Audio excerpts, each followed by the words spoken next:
He ducked round the corner of the house to hide from them. When he was running away and felt the need to turn, it was always easier for him to turn to the right.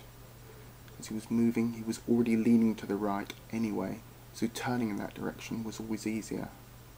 He spied a water barrel resting up against the back of the weather-beaten house and tried to remain silent as he crouched behind it. Not that he had to bend down all that far, as his frame was already low to the ground.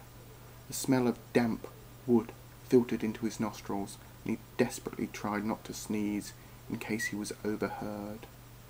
They called him Tamdini, or the Lost One, when they were being polite, which was rare, or Palmoa, the Crooked One, when they were being cruel, which was more common.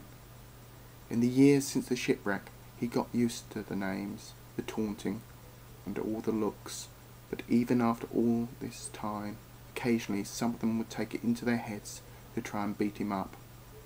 Not that they succeeded very often, as Tamdini, for all his disadvantages, was very fast over the ground, and even when cornered, could handle himself in a fight.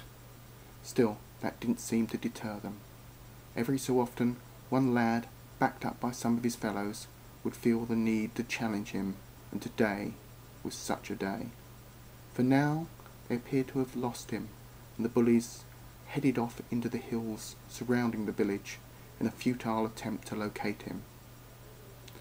Tamdini decided to go back to the nets.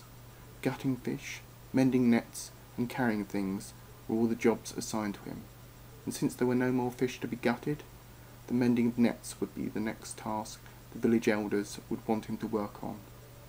As he emerged from behind the barrel and proceeded to head down towards the bay, he felt, or sensed, someone behind him.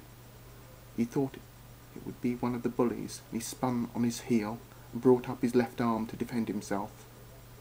Behind him, however, was merely an old lady, or rather, a lady well past old. Ancient would be close to the mark. She was the first person Tamdini had seen who stooped over more than he did.